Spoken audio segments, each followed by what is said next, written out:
My sexual identity as hermaphrodite was something known only to medical staff who were in the delivery room, nursery staff, and the social services staff at the hospital.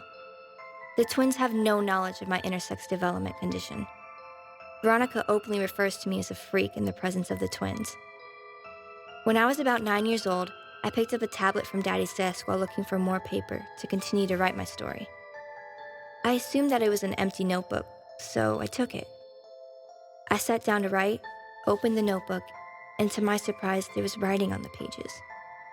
The notebook fell open to the page titled April 11th, 1990. I was fascinated with that date because it was 2 days before I was born. Daddy expressed how he was looking forward to meeting his twin daughters. I could feel the excitement in his writing.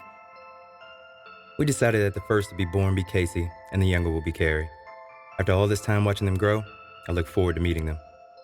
He talked about all the shopping for Casey and Carrie, the preparation of their nursery, and he wrote that he and Veronica planned to try for a boy in the next year or two. Everything sounded perfect until I turned to April 13th, 1990, the day of my birth. I felt Daddy's pain and uncertainty as I read his words. I'm not a superstitious person or a person who believes in myths. Friday the 13th is known by some to be the unluckiest day of the year. Until today, I would have never thought of Friday the 13th negatively, but this day is the worst day of my life. It should have been the happiest since we were blessed to welcome our daughters into the world. I'm captivated with Daddy's writing, and I continued reading as he tells how Casey and Carrie were both born screaming, beautiful, healthy girls. Daddy and Veronica were celebrating when the nurse and the obstetrician, Dr. Wolf, got a concerned look on his face. Daddy described how he was distracted, moving from the attending pediatrician to checking with Dr. Wolf and the nurses who were attending to Veronica for the placental expulsion. According to Daddy, the nurse shouted in a shrilled voice, "Oh my, there's another baby coming." Veronica asked hysterically, "How is that possible? Only twins showed up in the ultrasound." There were no labor pains in my delivery. Veronica didn't have to push. I was born quietly.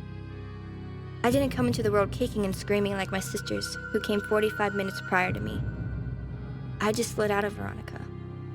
I came quietly, took a deep breath, and made a soft sigh as if I was afraid to be noticed. It was as if I wanted to continue to be invisible after I came into the world. Right away, Veronica asked, "Is it a boy or a girl?" Dr. Wolf took one quick look and says, "It's a boy." and passed me on to the attending pediatrician. In a concerned voice, the attending pediatrician slowly asked Dr. Wolf to come over. Daddy immediately rushed over before Dr. Wolf could get there to check on me. Veronica asked breathlessly, "What's wrong? Is everything okay?" Daddy paused, then said nervously, Honey, the baby is intersex. It's what some refer to as a hermaphrodite. Veronica didn't understand what intersex was and asked, "What's wrong? What's wrong? Let me see him. Let me see him." Daddy handed me to Veronica. She looked at me and saw my penis. She counted my fingers and toes and says, "Well, he's fine. He's perfect like his sisters." Dr. Wolf and the nurses looked down toward the floor, realizing that Veronica hadn't comprehended what was happening because my penis hid my vaginal opening. But Veronica asked, "Honey, what is this hermaphrodite thing you were talking about?" Daddy, speaking in a soft tone, Honey, the baby is a hermaphrodite. The correct medical term for the sex development disorder is intersex. It means that our baby has both genitals. The baby has a penis and a vagina. Veronica, horrified by the thought of me not being perfect, snapped. "What the hell? You're telling me that it's a freak? How did this happen?" Veronica looked at Dr. Wolf and the nurses and shouted, "You sorry bastards have monitored me for 9 months, and you didn't know that there were 3 babies? Now one of them is a deformed freak because of your incompetence? We will sue. You hear me? Sue. Lawsuit. A malpractice suit is coming your way. Now get the hell out of here, all of you, and take that damn freak with you. Get out!" Daddy attempted to calm Veronica down, but she hadn't completed the placenta expulsion. As Daddy comforts her, he signals to Dr. Wolf and the staff to continue with her care and the care of the babies. Veronica was given a shot to calm her down. The medication worked quickly to make her fall into a deep sleep. Reading about my birth helped me understand how, to Daddy, I was a miracle. I had developed in secrecy, and I came into the world as blood and flesh, even though I had lived for 9 months as an invisible fetus.